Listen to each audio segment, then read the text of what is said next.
It's the last week of the year. Let's get sentimental and reflective.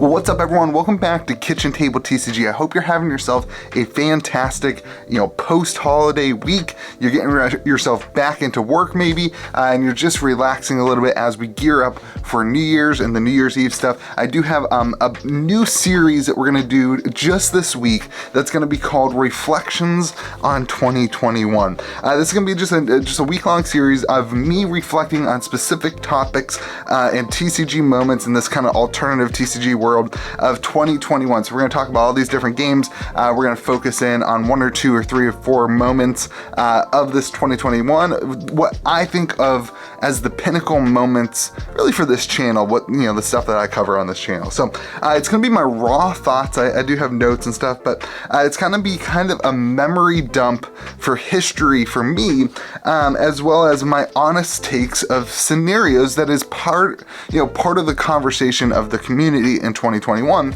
And then at the end of the video, I'm going to give some advice for really just myself to reflect on next year, but you can take it as for you too. It's just going to be like, hey, because of this, do this. That's going to be kind of the reflection piece for it. So that's the series. That's what we're going to be going for. Here's what this one's titled. It wasn't Monarch's fault. Okay, that's what this is titled. It wasn't Monarch's fault. Monarch gets a lot of the blame for the downturn of the flesh and blood market over the course of 2021. And I feel, it gets really the downturn of the market. I mean, like the downturn of the free tendies in 2021. And really, I feel like that's misplaced. I feel like putting that on Monarch is a misplacement. Let's look at Monarch for a second. Let's talk about the things that Monarch has. Monarch has a highly competitive card pool. The card pool in Monarch is phenomenal. The heroes, Prism, Chain have been top caliber for the metas. It's been really good. Some people like Levia, whatever. Bolton Sabers was actually a pretty good build. Monarch has been a successful set in the meta. We had some broken stuff with Chain that they fixed and they did whatever too. But all in all, Monarch as a set brought a lot of value in terms of playable cards to the world of Flesh and Blood. Additionally to that, Monarch brought more players to the game than any set in Flesh and Blood history. See the graphic right here. Shout out to Sean for doing a little survey on Facebook. And this is just a survey on Facebook, so maybe that's not accurate. But based on the survey on Facebook, Monarch brought more players into the game than any other set. So Monarch, putting the blame on Monarch just doesn't make sense. I believe that Monarch is the scapegoat for the irresponsible spenders of the print run announcement. What? We just did a hard turn going from Monarch to talking about a print run announcement. And here's what I think, and everyone's guilty of this. Everyone in our entire community is probably guilty of this at some degree, of blaming Monarch instead of our reaction to the print run announcement. Let's take a look at the print run announcement. Here's my thing. Flesh and Blood was not a bubble. Fab investing was not a bubble.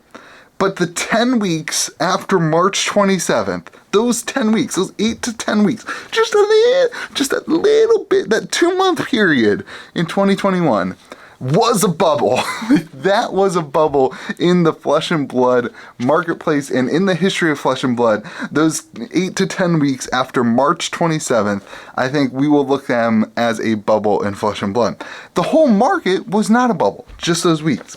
April 30th was the Monarch release. So this was right in the middle of that was the Monarch release. And for those 30 days leading up from the print run announcement to the Monarch release, you saw the pre-order prices skyrocket for Monarch. I don't know, I wish I had actual data. I believe if my memory is performing correctly, it went from $250 a box to $600 a box. That's what that week when Rudy sold his boxes, they were $500 to $600 a box in the kit, and a lot of stores were holding out boxes then. Apparently, a lot of stores were holding out boxes even after that, but we won't get into that. So April 30th was the Monarch release, and for those 30 days, we saw this this new set that had not been released least, grew with the market at these insane and like irresponsible levels. And the market as a whole, not just Monarch, the market as a whole grew at these like irresponsible numbers. We all got silly. It was consumers, it was stores who were taking their Monarch money, they were pre-ordering Monarch and then dumping the money into cold foils, and creating this kind of artificial, artificial economy of people buying and selling to each other and to themselves. The announcement then, it was the print run announcement was less boxes than we all thought. And because of that, we felt like the game seemed bigger than it actually was. And since then, we've seen prices return to that snapshot. Like, we've seen prices pretty much stabilize. I've been talking to a lot of people. I feel like the market here on this last couple weeks in 2021 has stabilized. I feel like we are kind of at this point where things are kind of moving forward, especially sealed box prices. Things are kind of moving forward. They're not going up. They're not going down. Occasionally you see an outlier sale, but they've stabilized pretty well.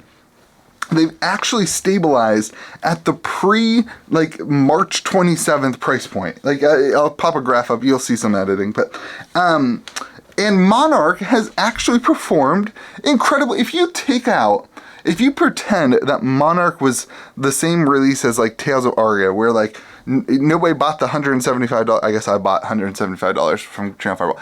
But for the most of us, we all waited, we didn't spend our money. And boxes came out at like $100, $110 per box. So it was like the pre-order price, $125 maybe. And if you look at Monarch, that was Tails.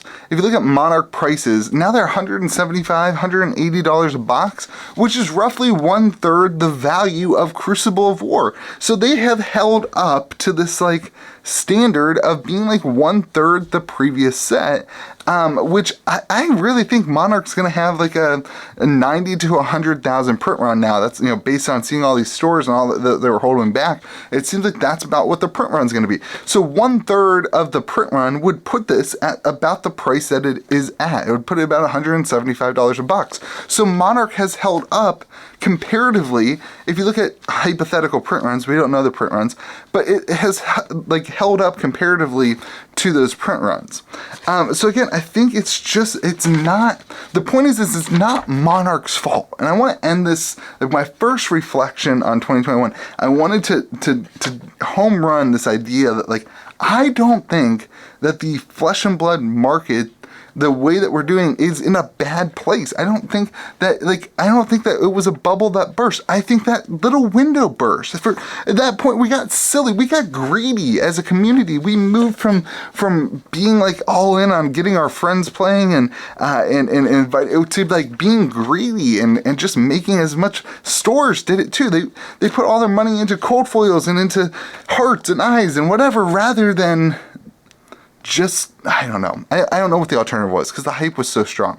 But the game over this last year has been highly adopted by a ton of people, by a ton of LGSs. I think 2,500 local game stores.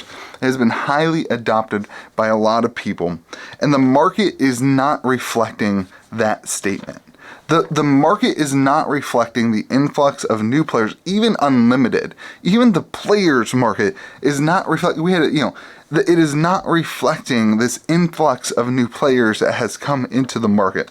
And such, that must mean that something was off before all this happened. And I believe that something that was off for those 8 weeks, those 10 weeks, was you, was me, was stores, were the distributors, there was a broken, that for those 8 to 10 weeks, because of the print run numbers, because of that print run announcement, we as a community were broken, making stupid decisions that we shouldn't have been making. So leading into 2022, this is my advice to me. This is my conversation with myself. Don't be an idiot. Like, don't react to this hype and news like an idiot who don't make unhealthy decisions because you think you're going to have guaranteed rewards. There's no guarantees in life, and frankly, if you feel like there's a ton of hype in something, that should be in 2022 for myself, like that should be a signal to say, okay, let's step back and take a look at it without the hype. Let's take a look at it without the new information, and what can I afford? What can I expect? What does me as a person, as Louis, how do I interact with this game still? Maybe that print run announcement or whatever that is, the out of print announcements that we've seen says, okay, I'm going to buy a case so that I can play sealed. Or in my case, I ended up buying, the cube. I said WTR went out of print. I'm not going to take on a bunch of WTR boxes from my personal collection. Instead, I'm going to build a cube. I'm going to make them more for the same price that I could buy a case. I could build a cube that has every card in the set, and then I can enjoy that. So I created a different way for me to react to the out of print announcement, and that's what I'm encouraging you to do, and I'm encouraging myself in 2022 to do as I move into this kind of idea of trying to have a healthier reaction and not just follow the crowd to all these announcements that I'm sure we'll see in 2022. I mean, they're trying to generate hype. Everyone's trying to generate hype. That's what we do. So anyway, that is my reflection.